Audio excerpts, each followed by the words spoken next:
Lord took me to a place. And inside there, the Lord asked me to bring judgment to this place. So it reminds me of when the Lord was calling me. And then the cloud came and stood before me, the thick dark cloud in his glory. And he spoke from there. And he said, "Can you give me a coat of judgment?" And then I knew that this ministry is going to be the ministry of the judgment of the Lord. So this night, the Lord spoke with me. He took me to a place this past night. And today being 25th, indeed 25th. Today being the 25th of May. And in that place, the Lord said, "Bring judgment to this place." And so I spoke the judgment of the Lord to this place.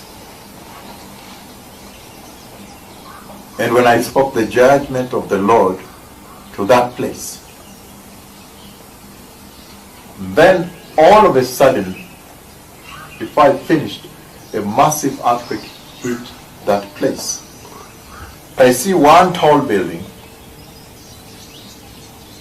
with glass windows, and that building was struck by the earthquake. And when the building was struck by this earthquake, it broke. The building broke. And I say, big metal on top of the building, on the roof of the building, communication gadget that was on top, mounted at that place. But I see the side which has been demolished. The roof of the broken, the stair is a tall building, so the floors have been broken one side. Again, the entire building is struck. He brought me to this particular building. And when it is struck, the problem is this, that once the building is struck by the earthquake, the other part that remains standing is now tilted like this. And does like this. So, I see that the building is about to fall. And then, also fear that the tremors might come. And so then it might fall, begin to run before it falls. And that means there's a building that will hence almost fall, will be struck, crushed one side, and once all about to fall, and then the tremors, people will run away from the vicinity of the building, down there. There is an earthquake that is coming. And the Lord said, "These are the signs of the coming of the Messiah."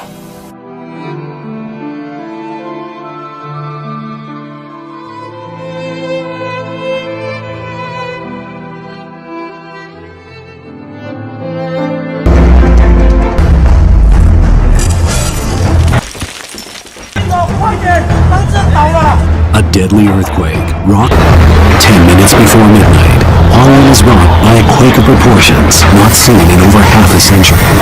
A second earlier, residents were peacefully preparing for rain. Now, they fear for their lives. Wei Lin lives on the 5th floor of a landmark apartment building in Hualien, known as Yunmen Cui Ti. The massive quake partially destroys Miss Chen's building and leaves it looming precariously. Around the city, multiple buildings buckle under the tremendous force of the quake. Repeated aftershocks terrify those trapped inside. It's an incredible challenge for Hualien's first responders. At any moment, a strong shock could send the buildings crashing down. There's no time to waste.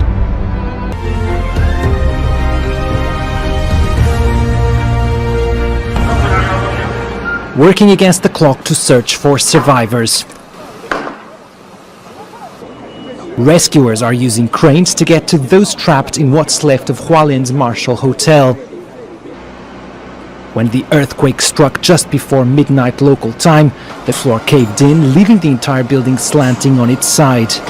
This rescue team from Taichung in central Taiwan is preparing to go into the building for the first time. But this building is in a particularly perilous position. As you can see, it's very slanted, so we have to take precautions and special gear to ensure our safety. Eyes turn instinctively towards the teetering structure. Inside, the Taichung team stop. Aftershock, one of them shouts. And deep within the structure, all they can do is wait for the tremor to end.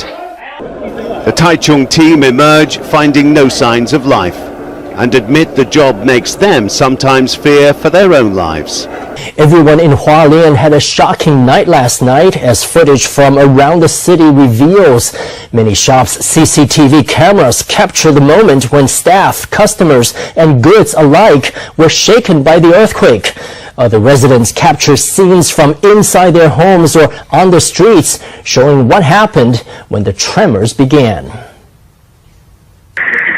Late last night, a shop worker had just finished arranging motorbike helmets on the shelves when the earthquake struck. Hundreds of helmets fell to the floor. She fled the building soon after. Meanwhile, entire racks of DVDs in this rental shop were smashed to the ground. Outside, there were more alarming scenes. Motorcyclists at a level crossing are shaken to and fro by the tremors and even thrown to the ground, unable to hold the bike up. Buildings buckle under the tremendous force of the quake.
And the earthquake breaks the building from around the first floor, so the building remains leaning, about to fall,